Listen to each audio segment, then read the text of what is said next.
पुत्रेति तन्मयतया तरवोऽभिनेदुस्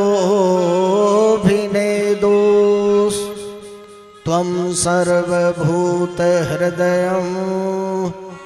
मुनिमानतोऽस्मि।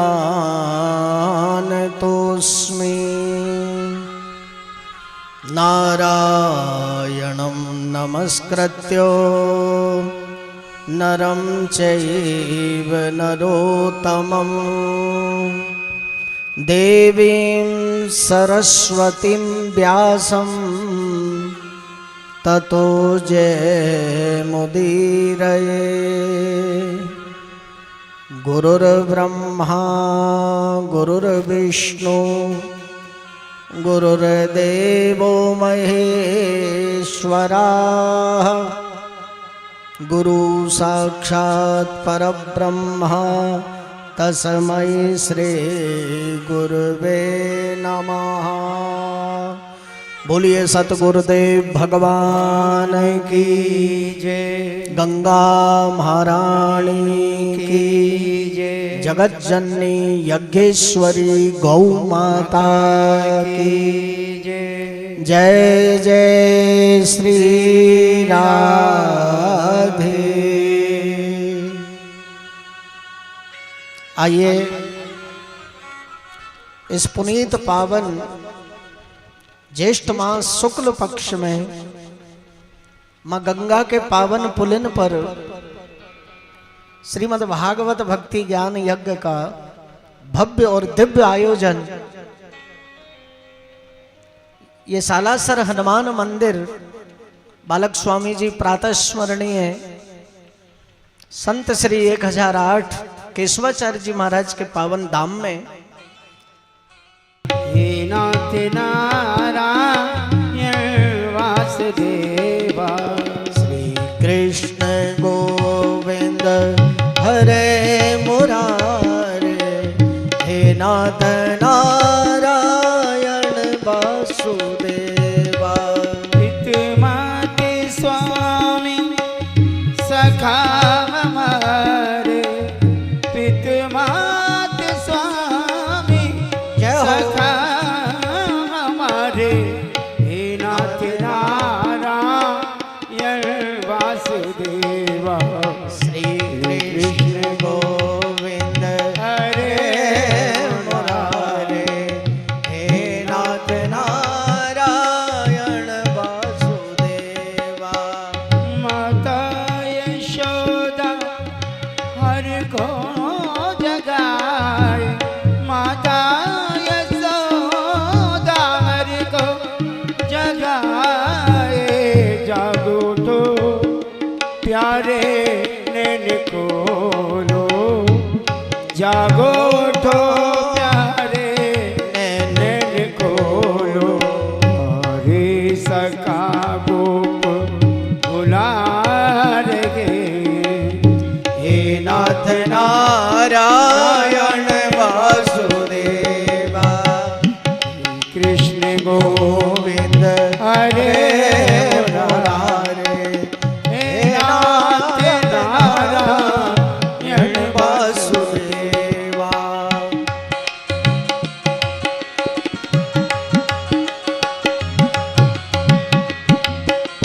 जय हो। गोविंद मेरी ये प्रार्थना है। गोविंद मेरी ये प्रार्थना। आइए आप लोग सब धन्य हैं। कोई इंदौर से पधारे हैं, कोई बड़ौदा से, कोई अहमदाबाद से और कल चंडीगढ़ से।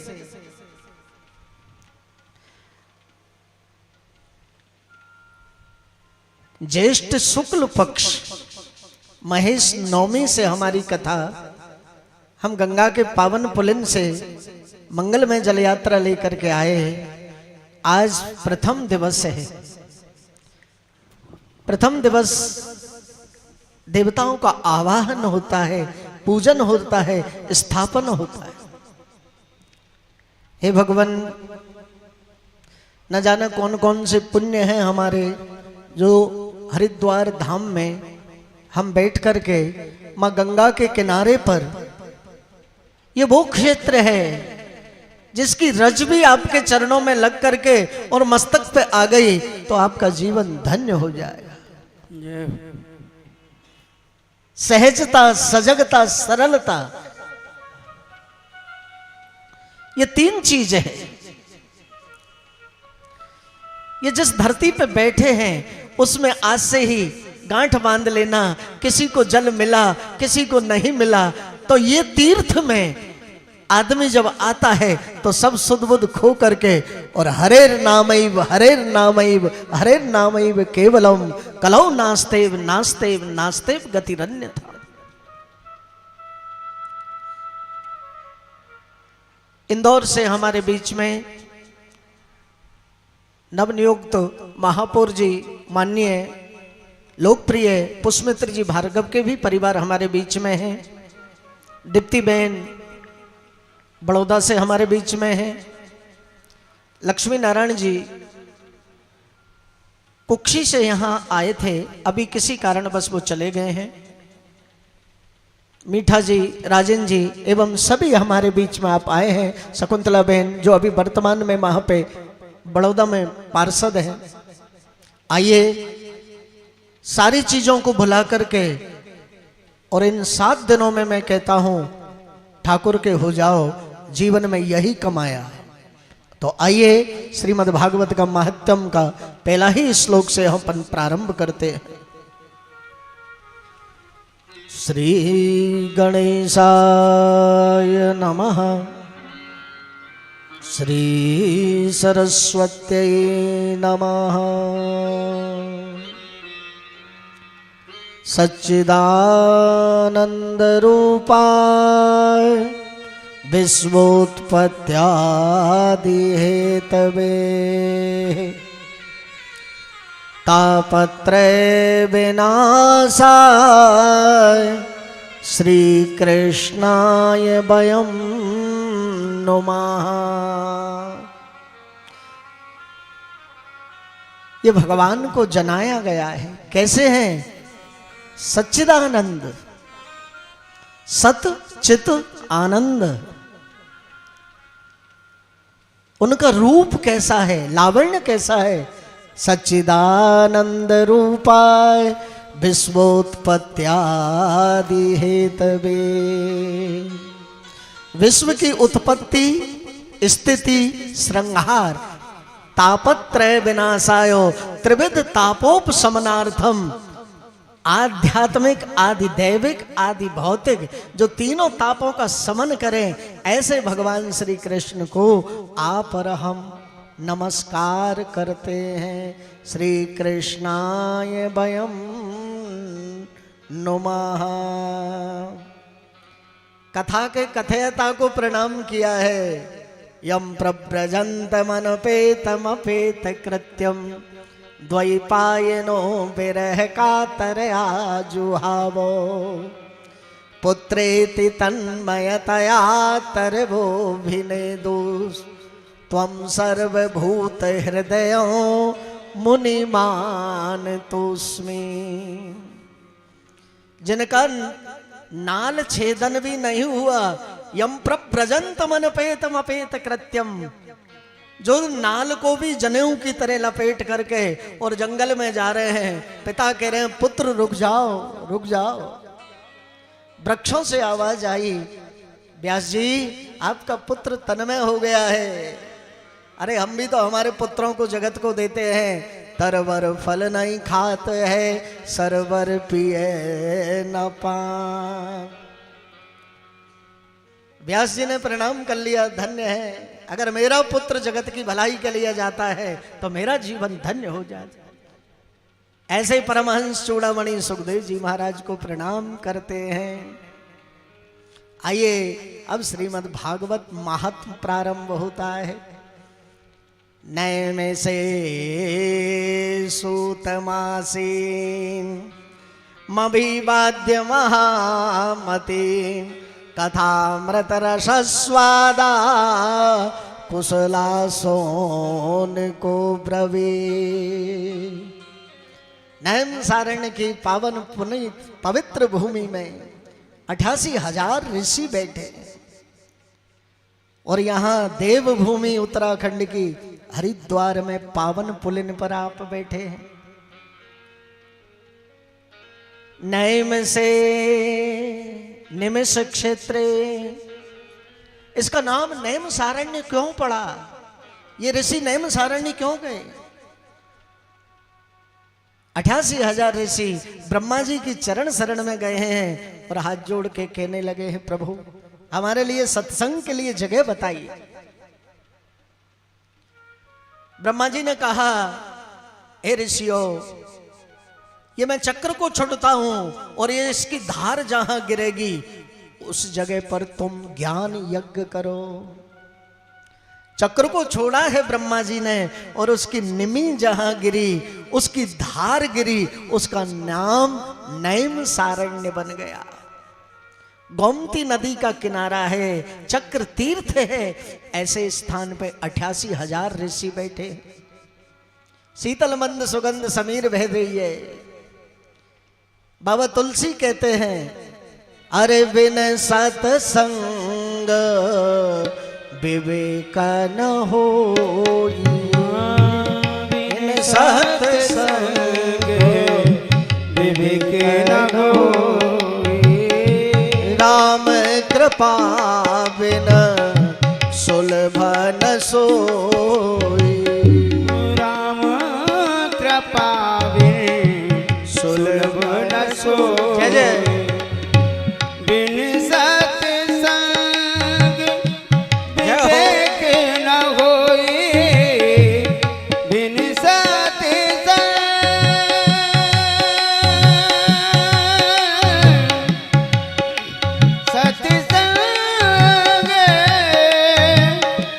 विवेक न होई, राम कृपा बिन सुलभ न सोई, राम कृपा बिन सुलभ न सोई,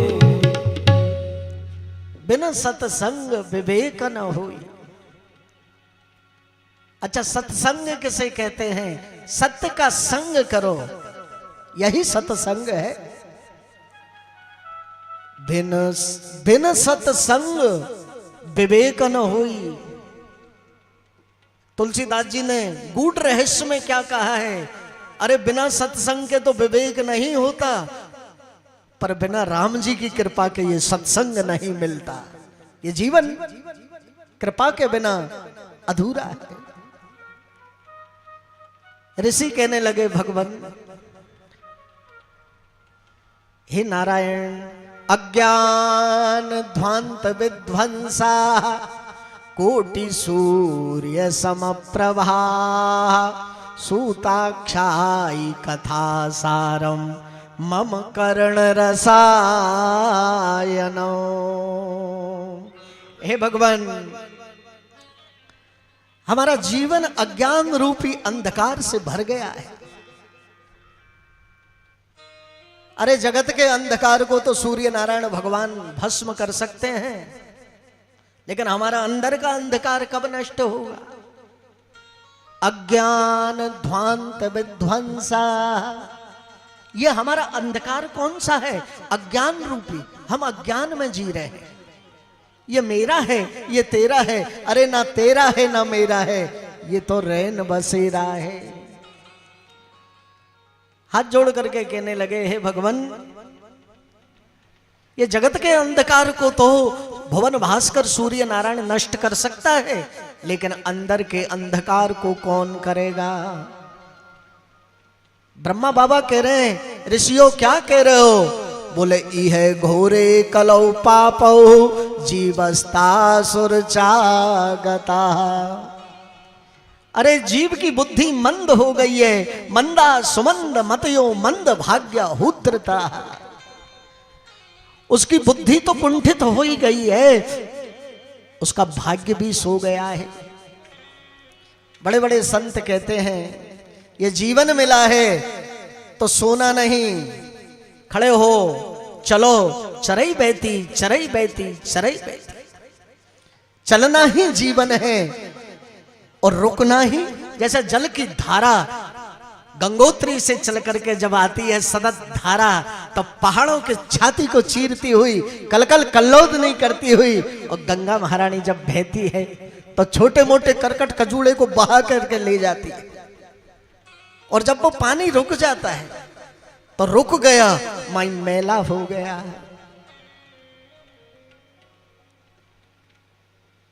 अरे निर्मल मन जन सुमोहि पावा,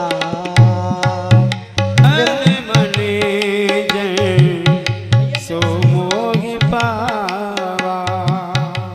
मोहे कपट छल छेद्र न भावा, मोहे कपट छल छेद्र न भावा। निर्मल मन जन सुमोहि पावा, पावा।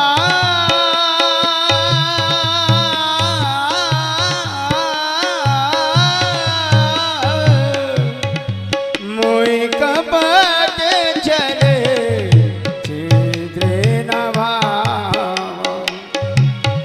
मोहि कपट छल छेद्र न भावा। निर्मल मन जन सोमुई बाबा। जिनका मन निर्मल है, पावन है, पवित्र है, वही मुझे पा सकते हैं। और जहां कपट है, छल है, गीता की 15वीं अध्याय कहती है, निर्माण मोहा जित संग दोषा, अध्यात्म नित्या बन वृत्ति कामा, द्वंद्वैर विमुक्ता सुख दुख संगै, गच्छन विमूढ़ा पदमव्ययंता। निर्माण मोह जित संग दोषा, जिनके कोई मान नहीं, मोह नहीं, दोष नहीं। भगवान कहते हैं प्यारे ऐसे मुझे पा सकते हैं। ऋषि चर्चा ही कर रहे थे कि 88,000 ऋषियों के बीच में सूत जी महाराज का प्राकट्य होता है। बोलिए श्री सूत जी महाराज की जय। सूत जी महाराज के चरणों में हाथ जोड़ करके कह रहे हैं, हे सूत जी महाराज, हमने सुना है आप व्यास जी के शिष्य हैं और अनेक प्रकार से जाकर के हमारे कानों को मधुर मधुर लगे ऐसी कथा हमको श्रवण कराएं। सूत जी महाराज कहने लगे, ऋषियों तुम धन्य हो। अरे जितना मुझे ज्ञान है, चिंता मणिर्लोक सुखम सुरुद्रोह स्वर्ग संपदाम, प्रयच्छति गुरु पीतो वैकुंठो योग दुर्लभा। चिंतामणि का फल है कि जिस चीज का चिंतन करोगे वही तुम्हारे घर में आ जाएगी। और कल्प वृक्ष का अर्थ यह है कि जिसके नीचे बैठ के जो कल्पना करोगे वही तुमको मिल जाएगा। लेकिन चिंतामणि और कल्प वृक्ष में भी वो सामर्थ्य नहीं जो ठाकुर जी से साक्षात्कार करा दे। वो तो किसी सतगुरु के चरणों में ही जाना पड़ेगा। और सतगुरु कौन है? जो हमको रास्ता दिखाए वो गुरु, जो हमारे मन की इंद्रियों के घोड़ों को रोके वो गुरु, जो अंधकार से प्रकाश की ओर ले जाए वो गुरु। गु नाम अंधकार का और रू नाम प्रकाश का, जो अंधकार से प्रकाश की ओर ले जाए वो गुरु। हे भगवान, सूत जी महाराज के दिव्य सिंहासन पर बिठा करके और 88,000 ऋषि नीचे बैठ गए। हे सूत जी महाराज, हमने जप बहुत कर लिया, यज्ञ बहुत कर लिए, लेकिन अब हमारे कान तरस रहे हैं। हमको कोई मधुर मधुर कथा सुनाने वाला चाहिए। सूत जी महाराज गदगद हो गए, हाथ जोड़ के कहने लगे, हे ऋषियों तुम उम्र में मेरे से बड़े हो। कहा महाराज ना। ऋषियों ने कहा आदमी उम्र से बड़ा नहीं होता, ज्ञान से बड़ा होता है। और ज्ञान भी कैसा है? विनम्र होना चाहिए। ज्ञानम ददाति विनम्य, और विनम्य ददाति पात्रम। पात्र को ज्ञान मिलता है, को पात्र को नहीं मिलता है। श्रद्धावान लभते ज्ञानम, जिसमें श्रद्धा है, उत्सुकता है, उसको ज्ञान मिलता है। चरणों में बैठ गए 88,000 ऋषि, और उनका प्रतिनिधित्व जो आयु में सबसे बड़े हैं श्री सौनक जी महाराज कर रहे हैं, और सूत जी महाराज कथा सुना रहे हैं। और ऋषि क्या कह रहे हैं? लगन तुमसे लगा बैठे, जो होगा देखा जाएगा। लगन तुमसे लगा बैठे, जो होगा देखा जाएगा। तुमसे लगा बैठे, जो होगा देखा जाएगा। जो होगा देखा जाएगा, जो होगा देखा जाएगा, जो होगा देखा जाएगा, जो होगा देखा जाएगा। तेरे चरणों में आ बैठे, जो होगा देखा जाए। तेरे चरणों में आ बैठे, जो होगा देखा जाएगा।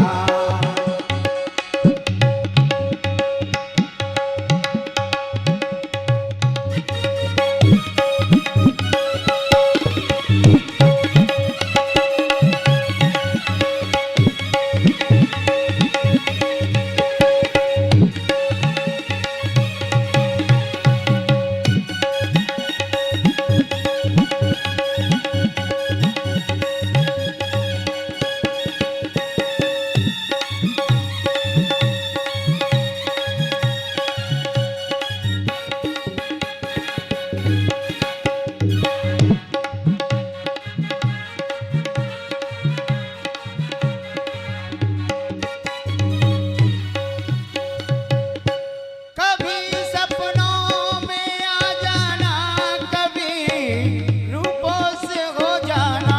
कभी सपनों में आ जाना, कभी रूपों से हो जाना।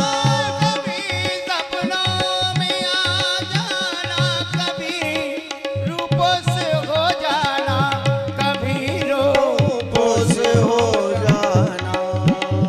शर्म अब बेच खावे थे, कि होगा देखा जाएगा। शर्म अब बेच खावे थे, तो होगा देखा जाएगा। लगन तुमसे लगावे थे, जो होगा देखा जाएगा। बोलिए वृंदावन बिहारी लाल की। 88,000 ऋषि बैठे हैं, सौनक जी प्रतिनिधित्व कर रहे हैं। सूत जी महाराज कह रहे हैं, हे ऋषियों, काल व्याल मुखग्रासा त्रास निर्णास हेतवे। हम सबको किस चीज का भय है? मृत्यु का। ये संसार क्या है? संसरती इति संसार, ये सरकता रहता है। हर आदमी को काल का भय है। काल व्याल मुखग्रासा सुधा कुंभम गृहीत्वैवाह। हे भगवान, राजा परीक्षित को श्राप लग गया था। सूत जी महाराज कह रहे, ऋषियों सुनो, राजा परीक्षित को श्राप लग गया था। राजा परीक्षित ने एक घड़ी में संकल्प लेकर सब राजपाट छोड़ करके और शुक्र ताल चले गए। बट वृक्ष के नीचे बैठे हैं राजा। राजा को पता था कि मृत्यु निकट आ रही है, और ये रूपी तोते का चंचू लगा हुआ, सुख मुखार, सुख मुख विगिलित। अच्छा, तोता कौन से फल में चौंच मारता है? जो सबसे मधुर होता है, तो पक जाता है। ये सुख रूपी तोते का काटा हुआ है। किसी ने कहा इसको पियो, बोले महाराज अभी तो पिया। अरे भारत माता पे पिया, इंदौर में पिया, क्या इससे तृप्ति नहीं मिलती? नित नूतन नया मिलेगा भागवत। जहां भी सुनोगे वहां नया मिलेगा। पीबत भागवतम रसमालयम। अरे भाई इसमें ना गुठली है ना छिलका है, रसी रस है। कश्मीरी अंगूर दिया और गया, ना गुठली ना छिलका, इसमें रसी रस है, त्याज कुछ नहीं। कहा महाराज कब तक पिए? बोले आलयम लयम परजीवंतम। अगर तुम परजीवन तक भी पियोगे तो भी तृप्त नहीं होगे। ये वो भागवत है। राजा के कान खड़े हो गए, महाराज मुझे अमृत नहीं चाहिए। देवता देख रहे हैं और कहने लगे सुखदेव जी महाराज, अरे देवताओं, सुधा कुंभम गृहीत्वैव देवास्तत्र समागमन। ये अमृत का घट लेकर के तो तुम आयो देवताओं, पर कहां तो कांच और कहां मणि। अरे तुम्हारा अमृत कांच है और ये भागवत मणि है। देवता ब्रह्मा जी की शरण में गए, महाराज ये क्या बात है? अरे अमृत के बदले में हमको भागवत नहीं मिला, ऐसा इसमें क्या जादू भरा है? सत्यलोक में ब्रह्मा जी ने तराजू लगा दिया और उसको तोला है। एक पलड़े में 4 वेद 6 शास्त्र 18 पुराण और दूसरे में श्रीमद् भागवत को रखा है। तो जैसे ही तोला है कि सब साधन रह गए हल्के, पलड़ा झुका रसामृत का। ब्रह्मा जी ने कहा राजा का देखो 7 दिन में क्या हाल होता है। तो राजा को देखा है जाकर के, तो कहा है राज्ञो मोक्षम तदा वीक्षम पुरा धाता विस्मिता सत्यलोकम तुलाम बद्ध्वा तोलया नादनांजया। हे भगवान, जैसे ही ब्रह्मा जी ने तोला है, बोले लघु निन्यानि जातानि गौरवेण इदम। सब शून्य पड़ गए भागवत के सामने। तब ब्रह्मा जी ने कहा भैया देवताओं, तुमको भागवत सुनना है तो धराधाम पे जाना पड़ेगा, हरिद्वार की नगरी में आना पड़ेगा। अरे माँ गंगा के पावन पुलिन पे आना पड़ेगा। नारद जी पे रहा नहीं गया। उसी क्षण नारद जी ने संकल्प लिया, महाराज मेरे से रहा नहीं जाता। स्वर्ग को छोड़ करके और नारद जी धराधाम पर विचरण किया है। तो नारद जी ने क्या करा है? मृत्यु लोक में आकर के देखा है। पुष्करम च प्रयागम च, कहां कहां गए हैं नारद जी? हे भगवान, पुष्करम च प्रयागम च काशीम गोदावरीम तथा हरि क्षेत्रम कुरुक्षेत्रम श्रीरंगम सेतबंधनम। पुष्कर गए, प्रयाग गए, काशी गए। मंदिरों में अगर नारद जी जाते हैं तो ऐसा लग रहा है जैसे मूर्ति के नेत्रों से आंसू। अरे नदियों में डुबकी लगा है तो सार चला गया। नारद जी ने कहा अरे राम राम, मैं पुष्कर गया, प्रयाग गया, काशी, गोदावरी, सेतुबंध, रामेश्वरम गया, लेकिन मैंने कहीं भी तत्व नहीं देखा। नारद जी ने मन में विचार करा, चलो संतों के चलते हैं। तो देखना, पाखंडा निरता संता विरक्ता से परिग्रह। संतों के नारद जी गए हैं तो क्या लिख रहे हैं व्यास जी महाराज भागवत में? पाखंडा निरता संता, पापस्य खंडा पाखंडा, पाप का ये खंड है पाखंड। तो संतों के जब गए तो नारद जी ने पूछा ये भवन किसका है? बोले त्यागी जी महाराज का। और हल्ला कहां हो रहा है? बोले मौनी